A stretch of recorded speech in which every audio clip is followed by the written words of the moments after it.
SpaceX is doing the largest IPO in history. This IPO is going to affect almost every single human on this planet, and a good amount of humans are going to be investing in SpaceX, and they did not choose to do it. I want to explain how. Also, things that I found in their S1 with some of these things about the company that I think they're doing utterly wrong, and how everyday people can take advantage of it. But I also want to explain some major structural changes with public markets that is coming ahead that will affect SpaceX IPO and thus you. And you need to know about this.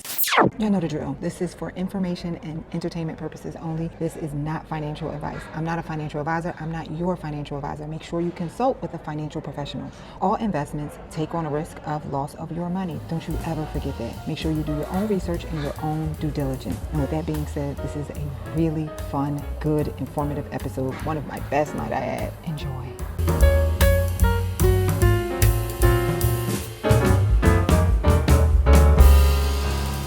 So, SpaceX is about to do the largest IPO in history, and a lot of people are excited about it, but I don't think that people really understand what is happening and how this IPO is going to affect literally almost every single human on this planet, and a good amount of humans are going to be investing in SpaceX, and they did not choose to do it. They're just going to wake up and one day they'll be invested in it. And I know your face is like, how? I want to explain how, but I also want to explain some major structural changes with public markets that is coming ahead that will affect SpaceX IPO and thus you. And you need to know about this. They are banking on you not knowing about this. And I also want to talk about some of the things that I found in their S1. We'll talk about what the S1 is in a minute. Some of these things about the company that I think they're doing utterly wrong.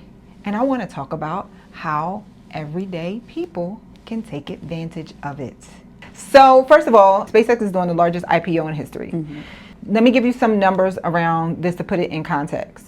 This IPO, they're trying to raise between $75 and $80 billion.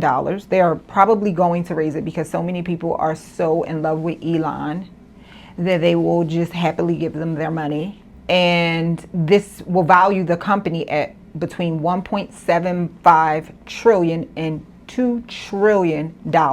Let me give you some context about the next size IPO, the current record holder. It's a company called Saudi Aramco. In 2019. They raised a little under $30 billion with a similar valuation, okay? So the IPO, the size of the IPO is larger because remember Elon is raising $80 billion and Saudi Aramco raised a little under $30 billion, right? Now, this is a great segue to help me explain to you the major rule changes, but you have to understand some context. The ratio of the amount of shares that's going to go to public, the $80 billion over the total valuation is somewhere around 4 to 5%. That 4 to 5% is called float. With Saudi Aramco, they were around about a little over 1%, between 1 and 2%. This 5% float is really important because, first of all, you need to understand the 5% float represents the amount of shares publicly. So what that means, if you hear there's a 5% float, that means that 5% of the total company's valuation is available publicly on public stock markets. All right. The other 95% is not available. It's private. It's usually held by execs, early seed investors, just people who privately hold the company currently. So one of the ways, and we've been talking about retirement a lot lately and how this whole structure of retirement accounts, there's 401ks, we talked about CITs being in 401k accounts, and a lot of times within these CITs or not in the CITs, the mutual funds, they are indexed, okay? So for those of you who don't know what an index is basically a already predetermined bundle of stocks that is, especially if it's a broad index, it's supposed to represent the broad economy. So in order to get on these indexes, there's different companies, NASDAQ, S&P, whatever. This is a very prestigious thing, all right? So NASDAQ, they have some requirements for getting on their index. One of the requirement is you typically had to release a good amount of shares, a good amount of float, okay? For just May, you can say it was for SpaceX. You can say it was for OpenAI because they're supposed to go public soon. You can say it's for Anthropic, whoever it's for, or whatever the reason. I'm going to give you the justification. Just in May, right before they went public, they just changed the rule. They eliminated the rule that the minimum had to be 10%. That you had to at least release 10% of float. Now, in order to get listed, you can release whatever you want to release publicly and do an IPO on, 0.001%. Nordstrom's is famous for having a really small float, but they do it purposely because it's how they're structured. Right. Okay. They ain't thinking about getting listed because before you had to have 10%. And a good reason for that is they want to make sure, because they know that there's a lot of funds that index, and they want to make sure that you can supply it without causing any valuation hiccups. So if you can kind of pick up on the drift, if you only have a little bit allocated, and as soon as you get listed on the NASDAQ, then all these funds, they have to rebalance, they have to index, and people want to hold the index and all the things. So now the price or the valuation of these stocks is more driven by scarcity than actual valuation. I've talked about this on this podcast. I'm not trying to tell you guys not to invest in public markets. No, I'm not trying to say this, but y'all know that I like private markets. One of the reasons that I'm not a huge fan of putting all your eggs in one basket in public markets, I have a host of reasons, is because of stuff like this. Valuations are skewed, they're inflated by things that have nothing to do with the actual valuation of the company. And you have no control over it, right? And so here we are, they are releasing a little bit, knowing that all these people are going to want to put fighting over these little bit of shares. And guess what that does to the current investors? Increases their worth just because they're doing this scarcity play. But guess what? Before you couldn't even do this. And now all of a sudden now you can do it. Okay. The other thing about this is it feels like it's an exit plan for the current investors. Like this is just, they're not even considering the new shareholders. Like it's a liquidity. We talked about transferring liquidity, illiquidity. Now they're taking your liquidity away from you. Right now, markets could potentially freeze. There was a lot of illiquidity floating around there. And doing this is making it so that, hey, you've got some liquidity and we've got some illiquidity and we need to transfer some of that illiquidity risk over to you. And you don't even know it. The one thing that I do appreciate about him is Dom, you and I have had a lot of conversations about like business and business modeling. And one of the things that I am big on is starting with the vision. Like so many people just start with the money. Start with the vision, and the money is just a tool to get there. It's a fruit of doing good business, and then you take that fruit and you use that fruit as a tool to get to whatever the vision is. And so I might as well share. At the end of the day, he wants to one, own the world, run the world, and two, go to Mars. Yeah, he's been very clear about both those. Right, he's been very clear about both of those things. And in order to do that, he needs more money. Now, yes, but have you watched him actually explain his vision for SpaceX? Because you know me, my little science nerdy self, I'm into it. If they can really create these rockets to go to Mars in a fraction of the time, I really think it's a novel idea. Now, I have read some conflicting science data that says that we can't do it. It's never going to happen. But I like his dreamy self, okay? I like where he's going with the idea, because basically all he's doing is taking NASA's framework and then breaking it down and putting money behind what NASA hasn't wanted to for real invest in. So from that perspective, they couldn't afford it. Yeah. But Elon has the bag to do it. So from my perspective, no. I mean, we have the bag. Exactly. The U.S. government, you and I. No, human, regular U.S. citizens. Yes. Not the government. Well, you know, citizens got the yes, money. okay, technically, That's why I us. said they're trying to take your liquidity away from you. They are. You just They- need my point. So me and my dad have this argument all the time because I don't think that they went to the moon. I've been saying this way before it became popular. I've been saying this for 20 years. So he was there, and so he feels like, no, they absolutely did it. When we go back and forth, I say, you know, they say that they lost the technology. He was like, no, they didn't lose the technology. I'm like, well, why haven't they been back? They haven't been back because they don't have enough money. And so the one end of the spectrum is NASA does not have enough funding to make this happen. Possibly, I don't know. And so yes, this needs to be a private thing. NASDAQ, they changed this rule. The free float requirement changed a few months that ago. they just changed. No, they just changed it in May 1, right? Okay. Here's the other thing about the change that happened in May 1 is, in addition to OpenAI and Anthropic's potential public offerings, we also have a lot of other public offerings that's happening right now. NASDAQ's defense to this is, hey, we want to make it more attractive for large cap, low float stocks to want to be on our in our index, because a lot of companies are IPOing way later. They're choosing to stay private because there's so much private money. Okay, and so they're trying to compete and saying, hey, let's lower the barrier to entry, and we're going to say, hey, if you're a large company with a low float, we want you on as well.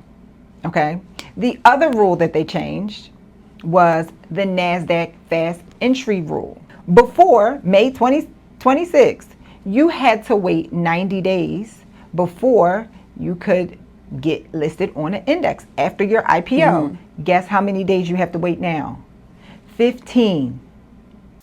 Real quick, this is a great moment. This is why you need to be on our newsletter list. I break everything down. If you are a regular viewer of this show and on the newsletter, please let them know how much I break it all down in the newsletter. You need to get the full picture. Some of y'all understand things better when you read it and you see the outline. I know the show is entertaining and I be giving y'all game, but I really give a full game away in the newsletter. Go to the link down below, sign up for the newsletter. It is absolutely free. Sign up right now. The other rule that they changed was the NASDAQ fast entry rule. Before May 2026, you had to wait 90 days before you could get listed on an index after your IPO. Guess how many days you have to wait now? 15. 15. Okay? So for whatever reason, they're trying to speed this process up. Now, the whole purpose of the rule in the first place was to get more leveling stock. You know, when a stock goes, when it IPOs, the valuation is inflated. It's a lot of things happening. And so now they're just removing this again because they want to attract businesses. And this is what they're saying. They want to attract these companies that are typically IPOing way later. They want to be able to say, hey, this is a better option for you because you can get on the NASDAQ very quickly. This is very prestigious, so on and so forth. The last rule is the float adjusted methodology change. When companies have low floats, they made a change that, hey, we're going to adjust it to multiply it by 3, but so that it never exceeds 100%. To determine the amount of percentage it's going to be in the NASDAQ. So if you think of the NASDAQ adjust the basket of stocks as a pie, so GE might be this percentage, this one is that percentage. And so they're saying, hey, these large cap companies that have low floats, we will adjust it and multiply it by 3 to then consider that number to determine how much of the pie you can make up. They just changed this rule as well. So what they're looking to do is take these businesses, these companies, SpaceX, OpenAI, Anthropic, and we want to have a heftier weight in these large cap AI companies. And they're literally changing the rules for it. Now, how does this affect you and your retirement? Most of your retirement, a lot of 401ks, you're holding indexed funds. Yes. And so what happens if an investment is tracking an index, they have to constantly update themselves to reflect the index. I actually used to have this job before my second to last actual job when I was trading bonds. I was adjusting. I used to work for a private equity fund, and I was adjusting. So we had some indexes, and this was like for accredited investors. And for whatever reason, I don't know why it was manual. And so we had to look through the accounts, depending on the performance. Sometimes it would get out of whack. And so every day we had to, sell this, buy this, sell this, buy this, to make sure that it adjusted to what the current index is. These were really, really large accounts. And that was I hated that job. When I tell y'all I hated that job, not to mention one of the analysts, who he was the hot shot because he was making all the good calls around there on some of the other type of accounts that they had. When we had a Christmas party, we took pictures, he grabbed my butt. It was awful. And then it was two other girls. It was me, black girl, white girl, and an Asian girl. We had our little crew going on. And I tell them, and they're like, it happened to me too. And so we're going back to the early 2000s, and they were so scared. I'm like, I'm telling. Right. And they were like, I don't want to lose my job. I'm not telling. What? I'm dead serious. It was a whole thing. And then they didn't. I'm proud of you for not putting your hands on them, Nicole. I was so surprised. I was so proud of you. I was like, I'm saying something on Monday. And then when I went and said something, do you know, they was like, he apologized. He said he didn't mean it. Go back to your desk. But at that time, I had already gotten a job from the other place. Okay. I wish I would have known what I know. I would have sued the pants off of them people. I was young and fun and having a good time, making good money, wasn't thinking about nothing. So anyways, what will end up happening in your retirement account, you will end up holding SpaceX. You will be investing in SpaceX. Whether you like it or not. Okay? You can opt out. You can check. You can. It depends on what your company allows you to invest in. But this is the perfect way for me to plug iTrust. You know that you can have a self-directed IRA. Take some of your current money that you have. If you want to have some control over your investing, you can set up a self-directed IRA with iTrust. And they allow people to invest in crypto and some other things. So go down to the link below. Set up your own self-directed IRA account, and you will get $100 directly into that account as long as you use my link. Okay, so I'm going to do this later. You are? Okay, goody. Yes. I think you should have several. No, I am. Yeah, you should definitely have a self-directed IRA account. I have one with Vanguard, but I believe in having a little bit of a cross bag, so can't put all my eggs in one basket. So check them out. Yeah, so make sure you go and check them out if you don't like the idea that you don't have no control over this, okay? But I do want to give clarification because I did a little recon. NASDAQ and the S&P do have completely separate rules. S&P is an entire 12 months right now before a new IPO can get listed in their index. However, they're meeting in a few weeks to vote on lowering it to 6 months, which I'm totally okay with. That makes way more sense because I feel like 15 days is not enough time. I feel like I don't like how this is all being scripted. I don't like any of it. Like I'm going to be quite honest with you. That actually is a great segue into the next thing I want to talk about, which is I looked at the S1, and I want to talk about some things that made me very uncomfortable and why I'm good. You guys can do whatever you want. This is not advice, because guess what? Somebody's going to make a bunch of money on them first. The people are going to make money. So I'm not saying don't do it. What I'm saying is, for me personally, where I like to put my dollars, y'all, I've talked about this on this channel. I think Elon is a bozo. I don't want to invest in somebody who's a amoral bozo. I don't look at it like investing in the bozo himself. That's how they look at it in the S1. You don't have to look at it. That's what they're saying. No. But I do believe in making good financial decisions. And if it works for your pocketbook, Me personally. Well, I mean, if I didn't want to give my money to bozos, I'd be in the house by myself and never shopping, because almost every single one of these companies is ran by either a bozo, a pedophile, or an I idiot. say that, and you know what? I say that all the time. This is why I like to do private markets, because most of We talked these about this. CEOs are amoral Yes. bozos.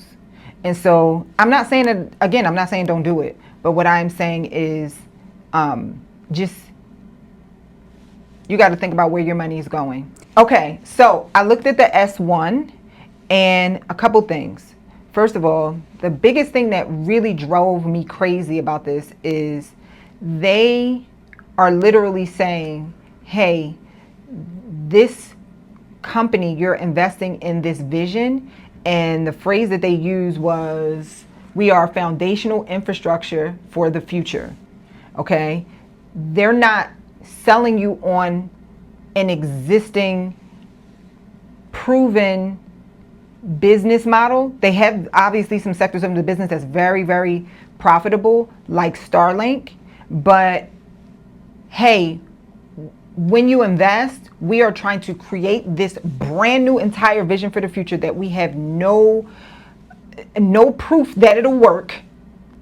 Come invest in Elon's vision if you like Elon. One of the things that they said is, we're also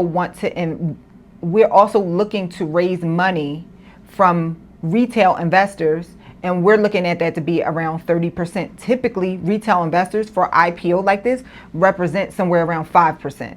And they literally said, people like Elon. And so we're banking on the fact that people like Elon, everyday people, retail investors, 30% of this money will come from retail investors, because you guys like Elon and y'all believe in this future that he's trying to make for humankind. Okay? That is my least favorite thing about this. I need you to have way more profitability, because the business is still running on the negative. Again, I want to be very clear.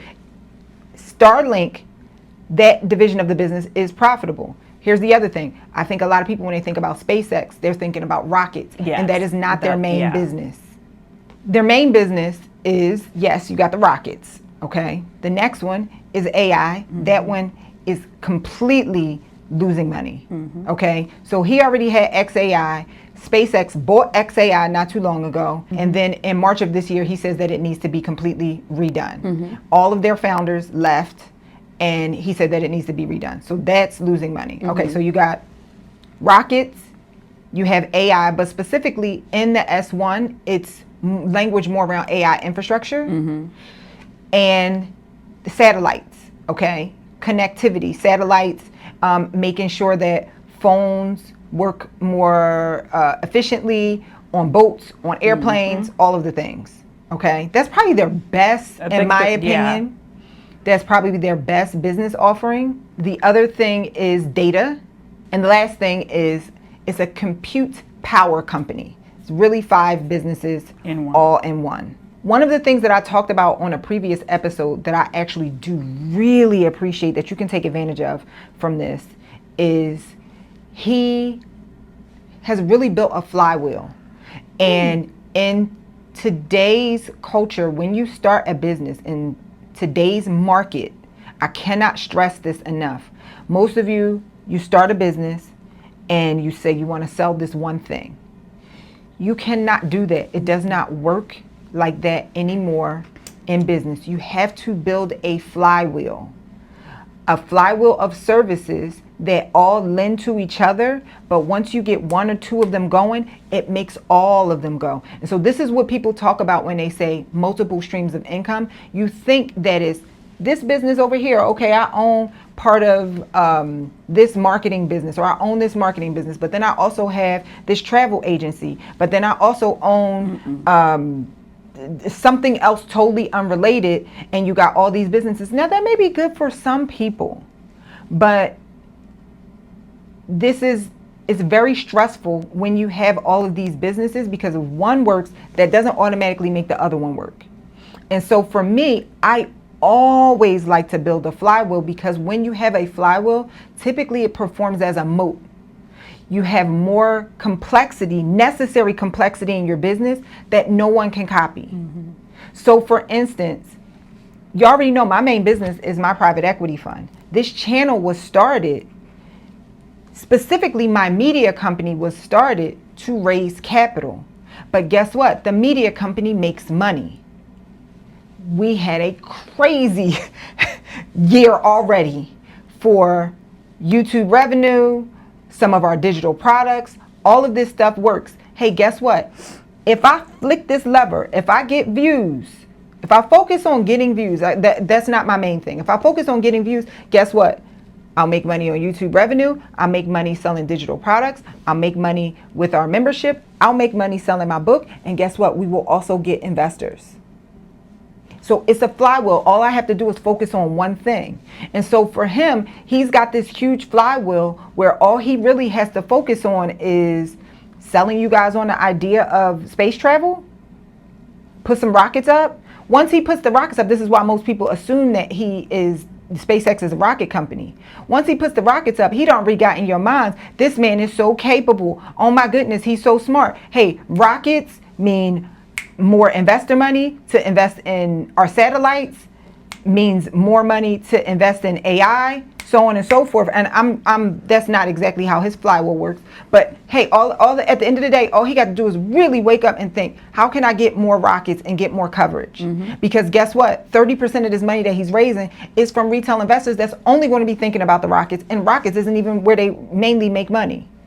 When my flywheel is fully functioning, all I'm going to be thinking about is getting more viewers, making better quality content. But guess what? Our main money is going to come from the fund.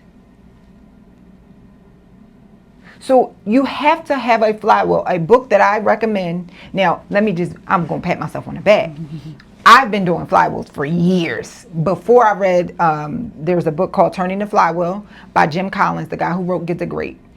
And it will help you to understand how to set up your flywheel. Actually, if you're on the newsletter, the one that I put out for May 24th, I gave some exact prompts to basically say, hey, Chat or Claude, based on everything you know my business, here are some prompts to help me build out my flywheel. Because offering just one business service, if you offer just one business service or one product, and you don't have a flywheel as a moat, you're competing with everybody. Competition is where happiness dies in business. You want to be in a lane of one. Hey, I am the only private equity fund manager, macroeconomic person who also all the things that you can say. I'm the only one. I'm not competing with nobody. So if I see people that's, raising, oh, you're doing a good job, I'm in my lane of one. So as long as you can create a flywheel, I don't want to make the precursor be complexity, because complexity doesn't mean success. Actually, you want to try to have as much simplicity as possible, but complexity in this sense is to your advantage. If you have a flywheel that makes sense, that does have a degree of complexity, because the complexity is what creates the moat. People can't duplicate what you have when they only see you doing one thing. Like, oh, if you don't really watch this podcast, or you're not listening to this, you're looking online to me and you're like, oh, she's just a content creator. Nothing wrong with content. Shout out to content creators, because I know a lot of them making a lot of money. Get your bread. But that's not the plan. That's not the plan over here, okay? So create your moat using a flywheel, okay? And for those of you who don't know what a moat is something, think about, it's actually an acronym, but think about what a moat is in a castle. Something that keeps people from coming inside of your castle. This is a level of protection, okay? In finance or in business, it actually means something else. Maybe I'll post it down below. Yes. Now here's the other thing that he does that is in the S1 that they talk about. They don't say it in this way that I'm going to say it, that a lot of you are not taking advantage of, or y'all not taking it seriously, okay? I really want to stress this to you. Take this very seriously. Like I said, they are counting on retail investors to be in love with his celebrity, okay? It's going to work. Oh, no, for sure. I'm saying that's not where I'm excited about. I am actually excited about it because I think people don't understand in 2026, in order to succeed, I'm going to look you right in your eye. In order to succeed in 2026, some of y'all have big goals. If you got a little goal, turn this off. I'm not talking to you. Some of y'all have big goals and you want to remain obscure. It is literally impossible in 2026. Let me not say literally. It is probabilistically impossible in 2026 for you to achieve these big goals and remain obscure. Oh, I don't like the way I look on camera. I don't like my voice. I don't like how my hair looks. I'm too fat. I'm too skinny. I'm too this. I'm too that. No one cares. You are not going to be able to do what you need to do financially and grow this business to what you want it to be without having what the Bible calls statue and favor. I don't know if I talked about this one, but we're going to give you a refresher. One of the many things that stand out to me in the Bible is this idea of having stature and favor amongst God and men. Two people in the Bible that the scripture talks about who had stature and favor amongst God and men. The first one is Samuel. This is how the scripture talked about him as he was growing as a prophet. He increased in stature and favor amongst God and men. And the second one is Jesus. He increased in stature and favor amongst God and men. This is what is said about him as he was a child. As the child grew, he increased in stature and favor amongst God and men. Now, here's what you need to understand about this. Stature and favor amongst God and men is another way of saying fame. Do you realize that it's a prerequisite for someone stepping into the fullness of them and doing what it is that they need to do, because you need to have the favor. And some of you are so caught up in your weight. You're caught up in what do people think about me. Elon is top tier jabroni. I know he a jabroni. I know he is, because he was begging Epstein to hang out with him. He know he a nerd. And I just love the word jabroni. me too. That's why I use it all the time. It's an East Coast thing. Guess what? He don't care. I need this to get that. And so here, it is such a asset that they put it in the S1. It is such an asset that they put it in the S1. Here is the other thing that I need you guys to understand. Even when you do, let's say you do emerge from obscurity and just end up doing all this stuff. The thing that's keeping you from doing it, we already know, I don't feel like I need to really go in on this, is that one of the things that will keep you from success is having conflicting beliefs. Mm-hmm. Okay? And so, on one hand, you want to be super duper duper successful and you want to make all this money and you want to stand out and you want to be the first in your family. You want to be the first in your community. You want to be first in this. But then you also have a conflicting belief is, I don't want to get on camera.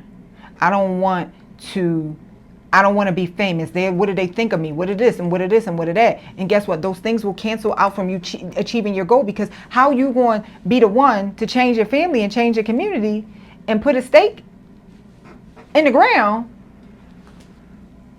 but you don't want to be known? How? How, Sway? Like, seriously. So you have to, in 2026, it was not always like this. In 2026, you have to get well known. Does that mean you got to go on and try to take over the world and be the most successful or the most famous entrepreneur and host SNL? No. What it means is, in your industry, you need to be the authority in your industry. And you can niche down. Be the authority. I'm going to give y'all an example. When we first started this channel, or not when we first started this channel, because the channel has been around for a long time, but when we first rebranded to the Profit Door, after I took $1 trillion breaks, and which was like around December, and I reframed my goal, because I think before I used to be like, oh, I want to have all these views, I want to have all these subs and all the things. And then I reframed my goal and said, listen, I'm just trying to raise private capital. I'm going to make content that helps people, while I'm specifically talking to my investor. Okay, for those of you who don't know, welcome to the show. I run a private equity fund. We invest in apartment buildings and assisted living facilities. If you are an accredited investor, there is a link down below where you can learn more. You can book a call. You can learn more. The return is 20% IRR, 2.5x equity multiple. Go to the link down below.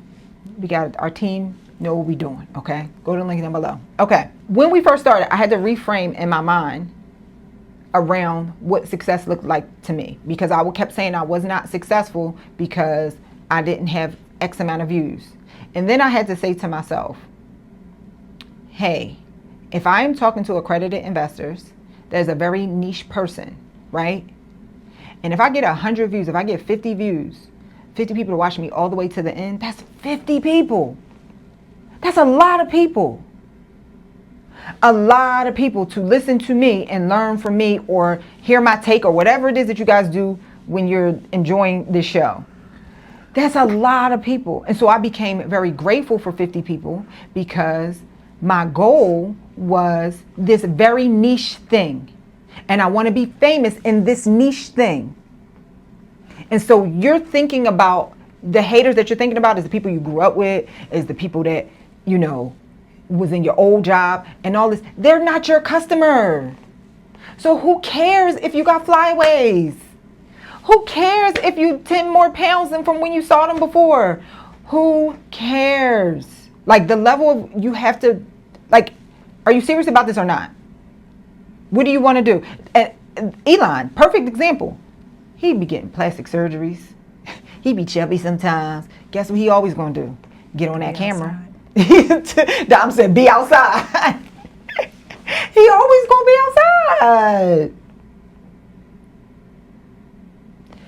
So in 2026, here's the other thing too I want you to understand about leveraging your likability or leveraging your authority and taking it very seriously as an asset, the same way you would take your authority seriously as a house or an investment property or a portfolio of stock or whatever. The other thing about taking it seriously is, as investors, customers, whoever is researching you, because they do, you can control the narrative. They do. This is why it's important. This man is going to make the largest IPO in history and get people to invest in his childhood dream with no proof of concept, financial proof of concept. Like, we don't know if this flywheel is viable or not, right?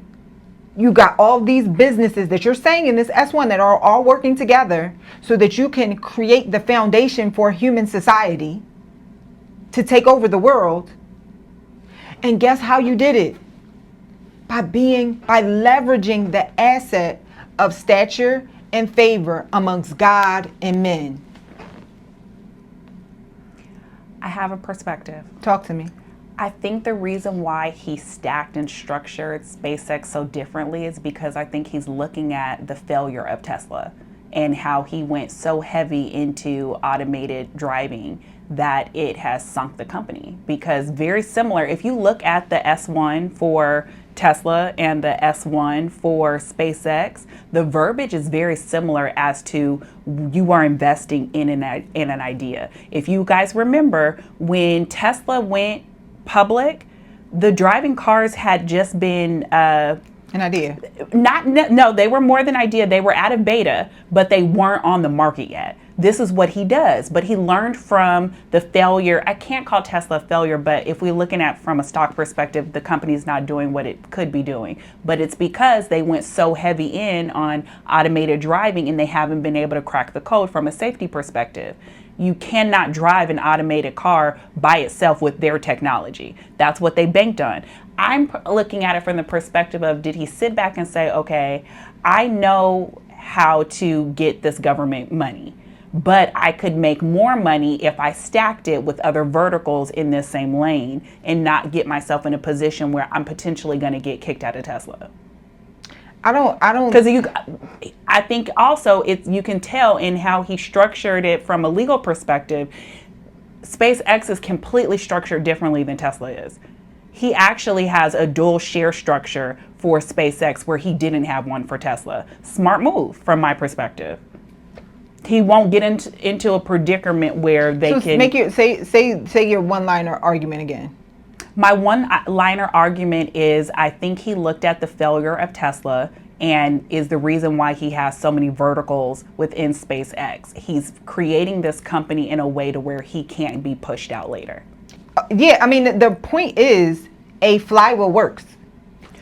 Hands down, I'm not disagreeing. I'm just saying I think the reason why he did it was because he learned from the mistakes of Tesla. I mean, but you can learn from, that's my whole point of, you can learn from any business. I didn't need to run a multi-million, billion-dollar car company to know in 2026 you have to have a level of complexity with if you're going to scale to these numbers, right? Like all of this stuff was practice, but even this is practice because we don't even know if it's going to, like right now his only goal is to get to the other side of his IPO. I need to raise more money. I need access and buy-in from regular everyday people. I need to get to the other side of this IPO. Now, when is this going to be profitable? I don't know. That's tomorrow's problem. Today's problem is to get the other. No. Oh, no. I'm just saying no. He's not worried about profitability right now. Yeah, I know. So that's what I'm saying. In order to do that, he's got to sell a story. Mm-hmm. And the story is involving this flywheel. Hey, let you the framework for your future be in my hands, and these are the things that we're going to do. I'm going to have the largest total addressable market in history. Darn near every human on this planet will be my customer. This really sounds like one of the crazy mini sci-fi movies where you got the evil person, especially the kids ones. I'm thinking about the one, I'm thinking about a bunch of them where it's like this evil person, they want to have everybody be their customer. And we're going to get everybody hooked and everybody's my customer, which is going to be just the framework for human society for forever and ever and ever. And so we have this flywheel. Here's the other thing too about having a flywheel. It leverages you in a way, whatever your industry is, you know, it can be very niche to where though you have market dominance. Mm-hmm. One of the things is I was doing some research around this and just cross-referencing my ideas. There was some content around people that suggesting that everyday people don't take this because you're not a billionaire and you can't do it. Don't try to do this. Where it's like, hey, you're trying to make this very expensive flywheel, and don't try to do this. And I wholeheartedly 1000% disagree, because anybody can do it if they niche down enough, and it could be hyper local, it could be within it can be anything. But you have to have a moat of what are you doing to control how you diversify your income and to control how you can have market dominance. If you don't want to have market dominance, why are we here? In your niche, in your it could be hyper local. Why are we here? You just want a little small piece of the pie. Guess what? People don't have the ability to think if they have a service, there's but so many people that they can think of for that service. It's really only room for 1, 2, maybe 3. And if you want to be at number 10, you're always going to be struggling for customers. You need to build a flywheel that is a magnet for your customer. One of my favorite really easy books is Magnetic Marketing by Dan Kennedy. And in the book, very short book, he talks about creating an offering where you are attracting your customers so you don't have to chase them. And that's why so many of you are tired, because you think running a business is chasing your customer. Create something that attracts your customer. A flywheel that attracts your customer. If you do not have that newsletter, go to the link below or go down below, get on the newsletter, and I will give you the prompts. I cannot stress, you have to think a little bit bigger.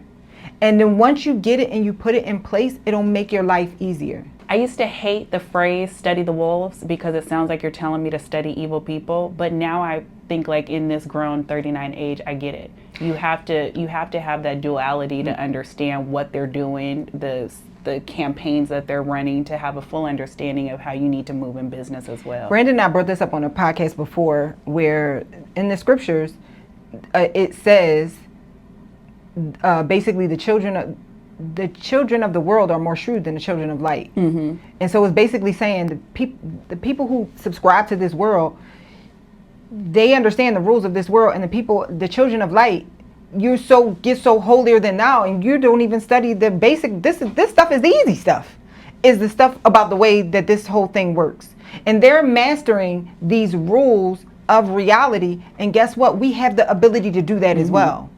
The scripture gives you all types of abilities to do that. And then these are the same people who become so holier than thou then say money is the root of all evil. That's not what the scripture says. It's not what it says at all. Okay. Or you say, oh, pastors can't be rich. It's not what the word says. Why not? Guess what? Melchizedek was super rich, and Abraham gave a tenth of his money to Melchizedek. Why pastors can't be rich?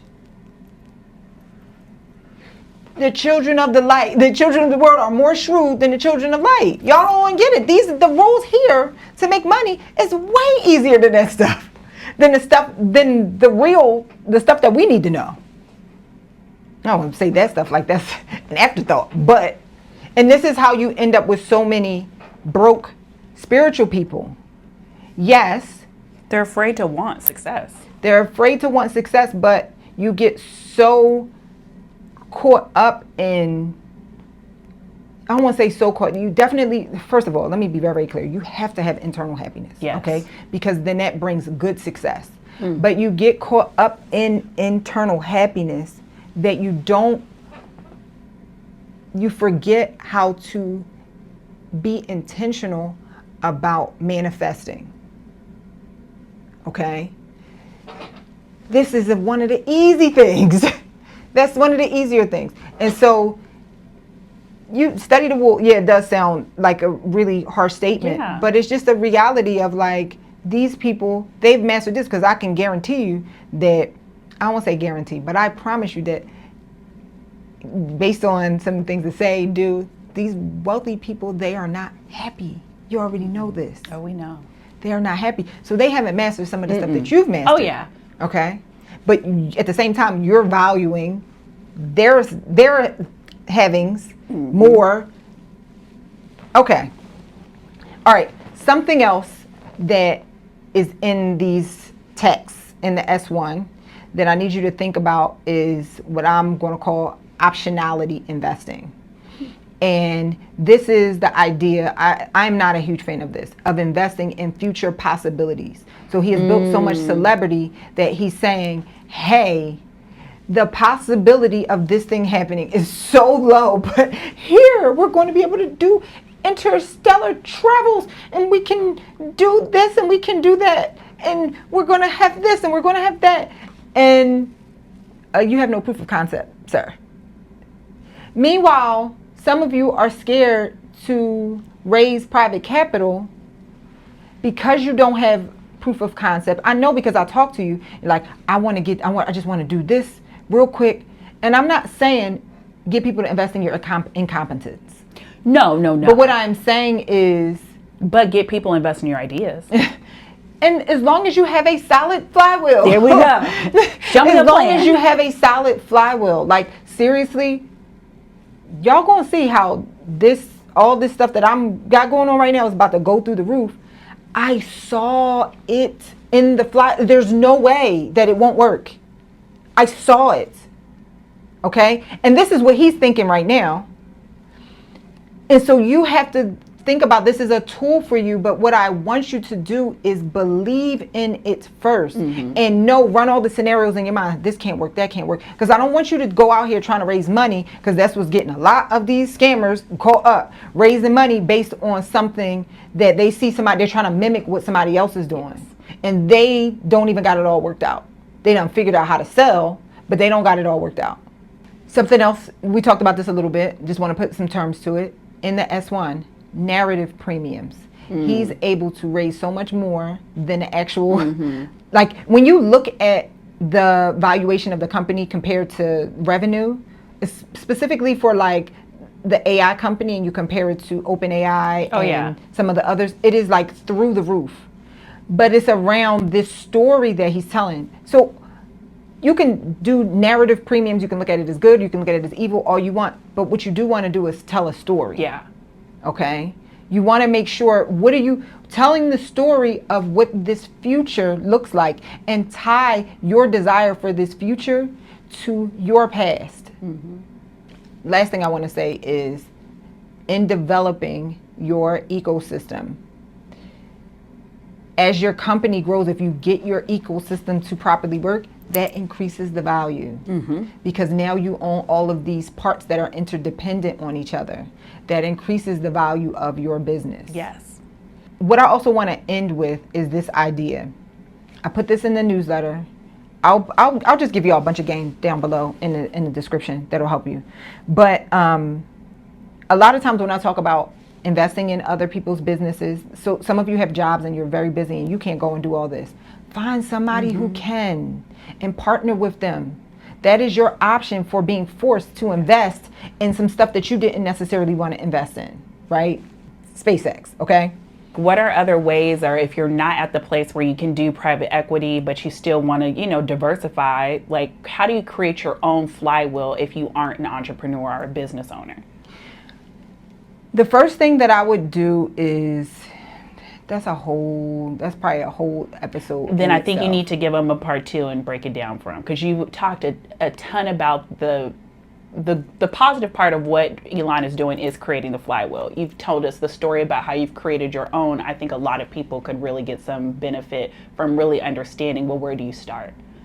Where do you start with building your flywheel? Or they could just go get the book, or several of your books, or join the newsletter. All the things. They can join the newsletter, but I do want to give a start. If you are going to create a flywheel, I highly recommend that each and every one of you do this. Highly recommend that you do this. You have to start creating content, high value content around your niche. Find a space, a way you can get in it nobody else is doing. You have to figure out, present it in a different way, because there's a couple different ways that you can deliver content in a lane of one type of way. Presenting it in a different way, presenting it to a different audience with a large enough total addressable market that's not being addressed yet. Literally just targeting a specific group of people, but you have to make sure that the total addressable market is there for you, okay? So you have to make content around it. You have to establish yourself as an authority. Does this mean you're going to get hundreds of thousands of views? It might not be that, but you need to look at it in a way that, hey, if I can get 50 people, so I want you to think about 50 people in a room. If you get 50 people in a room every week, are you not winning? No, I love how you mentioned that earlier. Like when your channel first got to 50, you were excited. That's 50 new audience members that you're able to communicate with and attract your ideal customer. We're talking for an hour. I used to do events every single solitary week, multiple times a week. And I know what having 50 people in my room, 100 people in the room every week, what that does for my life, what that does for them, what that does for my employees. That is game changer, but some of you are not being grateful even for people. Okay? If you get 4 people who is willing to, the other thing I would say too, as you are going down this road, I don't want to make it seem like I'm making you a content creator, but you have to establish yourself as an authority, right? So let's say we got 4 people. What you need to do every single week is you need to also be studying how to communicate. Because what gets people to drop off is people may not like your communication style. You got a good message and you think that they don't want to hear what you're saying. That's not the case. You're just not a good communicator in that way. So you need to study how to communicate. As a person who is a communicator, listen, I am a student. I don't feel no ways. If I see drop-offs in my stats, I don't feel no, oh man, so I said that wrong. I have notes about how I need to deliver this, and I take notes every week. I don't feel no ways if it's not doing what I needed to do. The last episode we did not perform all that well. I got notes about about it. I did not say it. That doesn't mean that they're not trying to listen to me. Sometimes y'all be getting so caught up in like, I'm trying to tell these people they ain't listening to me. No, you're just terrible at communicating. You know what you're trying to say. They don't know what you're trying to say. You're boring. You're also rambling. I know I'm rambling. I'm going to edit the mess out of this episode. You don't understand. I know. I'm going to edit the mess out of this thing. And I don't care. I'm not feeling away about none of it. Can that be your intro? That was so good. I'm editing the mess out of this. I don't care. But I hope everybody's listening, because that's the real magic you need to do anything in this world. You got to be okay with falling. You got to be okay with falling, but you also got to be okay. You cannot take on the identity of what you're doing, what you're saying, because it could be so many.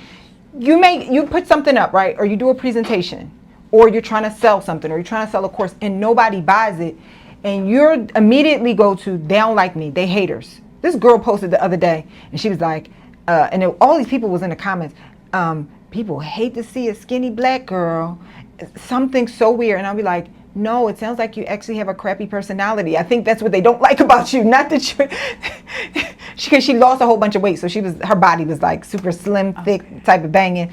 And so people was in the comments like, no, and then other people was like, just turned into an a-hole. and I'm not saying that is the case with her. No, we don't know her. But what I'm saying is there are 11 data points.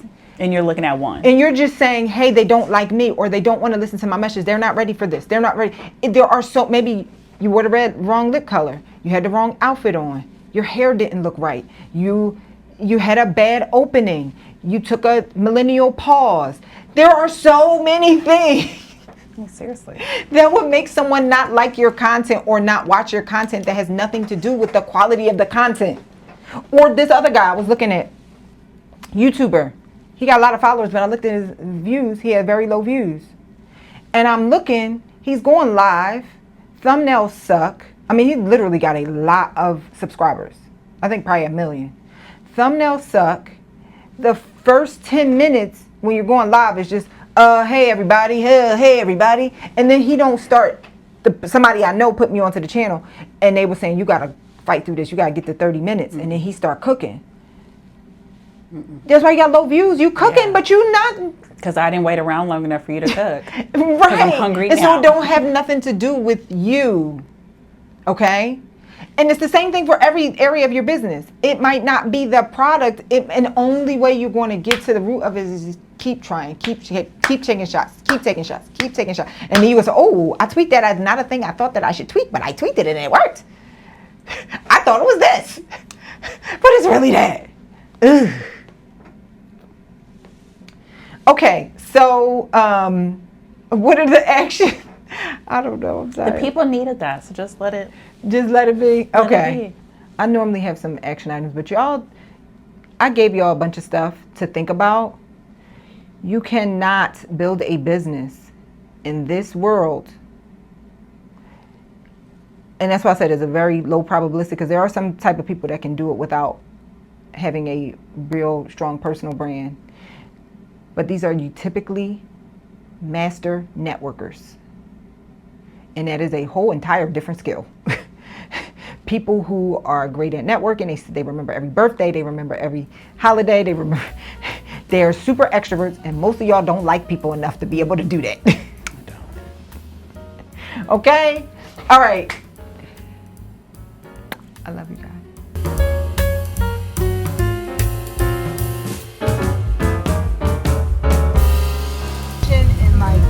Some of these things that are like almost like a drug. Doing some of these things that's almost like a drug. Like some people get addicted to working out. Some people get addicted to eating healthy. Some people get addicted to working. They get addicted to being loyal in a relationship. And you're just using it as a medicine to help you get away from whatever other thing. But self-discipline it looks very similar to being addicted to something positive. Yes, baby. I got the jump. I know my very similar. And so self-discipline is not being obsessed with something. They look similar, but you gotta ask yourself, where is this coming from? When you just like, especially when you see people that like excel in one area and not in another area, because self-discipline goes on all disciplines. Like if you could be self-disciplined over here, that's why I don't play about my runs, because I know if I can endure this for 40 minutes, running 8 miles per hour straight for 40 minutes, I know I can endure over here, you know, whatever else I'm dealing with over here. Self-discipline you'll be able to carry it over, but when people are using something as like a drug, a positive drug, it won't carry over. It'll just be like, hey, yeah, you're super fit, but you use a drug, you keep smoking weed, can't stop smoking cigarettes.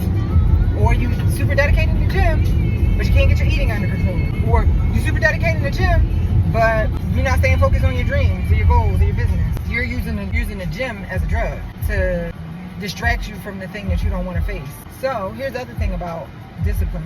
You know, the scripture, for I have given you the spirit, for God has not given me the spirit of fear, he has given me the power of love, and self-discipline. Right? Mm-hmm. And so what that says to me is when you're lacking self-discipline, that means you're living in the state of the spirit of fear.